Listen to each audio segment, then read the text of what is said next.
On aspire tous à vivre dans un monde qui soit bon, où les gens vivent dans la paix en manifestant l'amour et la justice. Cependant, un problème demeure. Il y a comme une force qui nous pousse plutôt à détruire et ravager le monde dans lequel nous vivons. Et c'est cette force qu'on appelle le mal. Selon la Bible, le mal endommage les choses à au moins 2 niveaux. Il y a la conséquence directe de notre mal. Par exemple, quand un individu vole un autre, il crée une situation d'injustice. Qui le rend débiteur de la personne à qui il a fait du tort, jusqu'à ce qu'il pose un acte pour se racheter. Mais la conséquence indirecte de ce vol est qu'il a gâché la relation en empoisonnant le cadre dans lequel elle évoluait, suite à la méfiance et aux blessures émotionnelles générées. C'est une forme de vandalisme pour lequel le voleur doit se racheter. Le fait est que beaucoup de gens se disent « Hé, Dieu est bon, alors c'est à lui d'éradiquer le mal qui sévit dans le monde. » Mais soyons honnêtes avec nous-mêmes. Car à vrai dire, le mal que je vois à l'extérieur n'est autre que le reflet du mal qui est en moi. On y a tous contribué et continuons à l'entretenir. Ce qui nous emprisonne dans une sorte de cercle vicieux. Et si Dieu veut anéantir le mal de ce monde, ça veut dire qu'il nous anéantira par la même occasion. C'est bien ce qui rend l'histoire de la Bible remarquable. Ce Dieu est si bon que non seulement il va débarrasser ce monde du mal, mais il va le faire sans détruire l'humanité. Mais comment va-t-il le faire ? Eh bien, le récit biblique inclut dès le départ la pratique des sacrifices d'animaux. Ce qui, de nos jours, peut nous sembler étrange, mais pour les Israélites, c'était un symbole très fort illustrant la justice et la grâce de Dieu. Pour rappel, en tant que contributeur du mal qui envahit le monde, ma vie doit être ôtée en même temps que ce mal. Mais Dieu permet que la vie de cet animal serve de substitut pendant qu'il meurt symboliquement à ma place. Le mot employé dans la Bible est expiation, qui veut dire racheter la mort de quelqu'un. Mais ce rituel comprend une deuxième partie. Retenons que le mal cause aussi des dommages relationnels. Et dans la Bible, ce principe est assimilé à une forme de pollution qui souille le territoire et le rend impur. Les prêtres devaient donc symboliquement nettoyer toute trace de vandalisme en aspergeant le sang des animaux dans différents endroits du temple. Donc, le sang des animaux sert de nettoyant ménager ? En fait, rappelle-toi, c'est un symbole auquel nous ne sommes pas habitués. Le sang représente la vie. L'aspersion du sang symbolise le moyen par lequel Dieu élimine les conséquences indirectes du mal au sein de leur communauté. Dans la Bible, ça s'appelle la purification. Ainsi, le temple et l'ensemble du territoire deviennent des espaces saints, où Dieu et son peuple peuvent cohabiter en paix. Donc, par ce rituel, la relation entre Israël et Dieu est rétablie ? Eh bien, plus encore. À travers ces symboles, les Israélites expérimentent l'amour et la grâce de Dieu. Le pardon qu'ils ont reçu devrait idéalement les pousser à manifester, à leur tour, l'amour et la grâce. Ok, ça, c'est le scénario idéal. Mais c'était rarement le cas.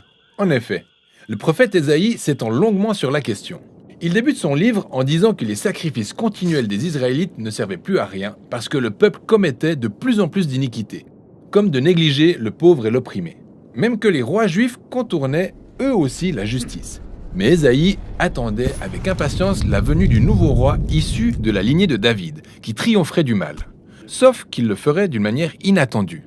Ce roi allait prendre la forme d'un serviteur, car non seulement il allait servir, mais il allait aussi souffrir et offrir sa vie en sacrifice en mourant pour le mal commis par son propre peuple. Telle est la promesse que Jésus était en train d'accomplir.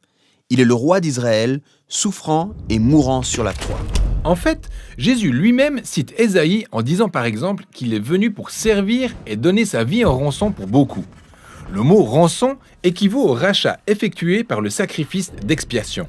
On souligne tout au long du Nouveau Testament que la mort de Jésus était un sacrifice expiatoire pour notre compte, car il permettait de couvrir la dette que les humains avaient envers Dieu pour avoir nourri le règne du mal et de la mort dans son monde. Mais les auteurs du Nouveau Testament s'accordent à dire que la mort de Jésus est source de purification. C'est en cela qu'on perçoit que le sang de Jésus symbolise sa vie et sa capacité à nettoyer le vandalisme que le mal a causé en nous et autour de nous, pour nous permettre de vivre désormais en paix avec Dieu. C'est donc ça, le sens véritable de la mort de Jésus. Mais l'histoire ne s'arrête pas là. Oui, le Nouveau Testament soutient que la mort de Jésus n'était absolument pas définitive. Étant ressuscité d'entre les morts, il est le sacrifice qui a dépouillé la mort et le mal de leur pouvoir. En d'autres termes, il vit à jamais pour offrir sa vie à quiconque le souhaite. Il est le sacrifice parfait, préfiguré par tous les sacrifices précédents. C'est donc à cause de Jésus que les premiers chrétiens ont cessé de pratiquer le rituel du sacrifice d'animaux. Oui, mais ils pratiquent de nouveaux rituels. Il y en a 2 que Jésus a enseignés à ses disciples. Le premier est le baptême. De même que Jésus est mort, le fait de s'immerger est une manière personnelle de prendre part à la mort de Jésus. Et le fait de sortir de l'eau est pour ainsi dire synonyme de résurrection avec Jésus. Le baptême est donc le rituel sacré qui fusionne notre histoire avec la mort et la résurrection de Jésus.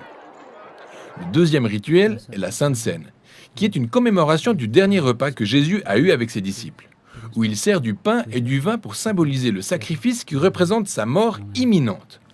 Depuis lors, les disciples de Jésus prennent régulièrement le pain et la coupe de vin en mémoire de Jésus, tout en s'alliant au pouvoir de la mort et de la résurrection de Jésus. Donc ces rituels nous rappellent ce qu'est l'amour de Dieu en nous incitant à expérimenter une vie empreinte d'amour et de grâce. Bien plus encore, ils nous connectent à une nouvelle source de vie, car la puissance qui a ramené Jésus d'entre les morts est celle-là même qui est capable d'anéantir le mal dans nos vies, tout en faisant de nous des personnes qui mènent une vie empreinte d'amour et de paix.